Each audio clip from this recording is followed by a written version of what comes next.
Welcome to Michigan in Focus. I'm Bruce Walker, Great Lakes Regional Editor for the Center Square. And with me is the Center Square's Managing Editor, Tom Ganter. You and I are alumni of Michigan State University.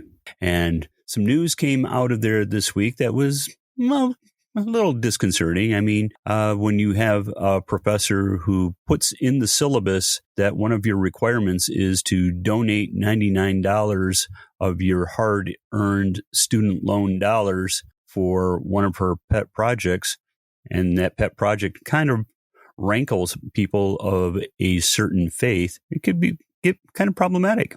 Yeah, well, here is the nuts and bolts of the case. The professor is Amy Wisner, and she ran a business communications classroom.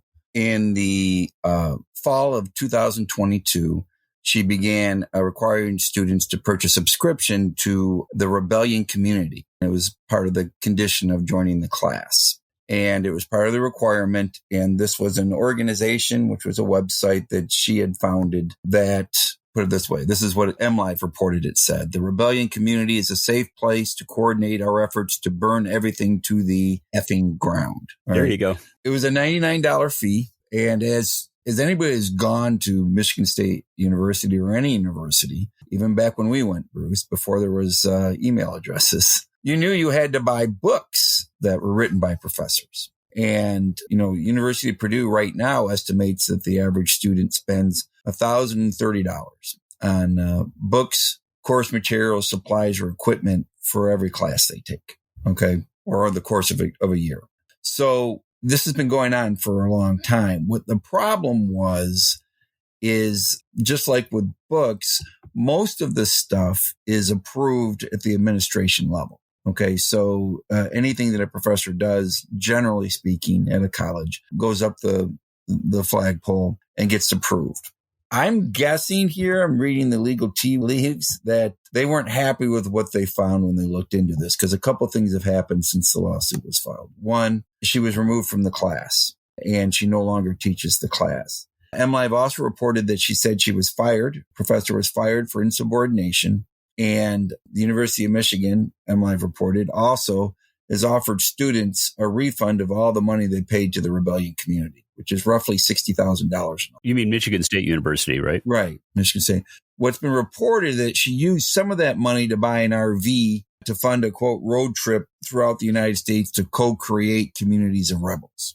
So, most colleges have ethics policy that you can't profit from, so you can't write a book and then demand that your students buy it and profit off it. In this instance, I would say that it looks like the students are going to win the case because the professor's been fired and they're offering back the money any student would have paid to join the Rebellion Community. Bruce, you're not a member of that, are you? I take the fifth on that one.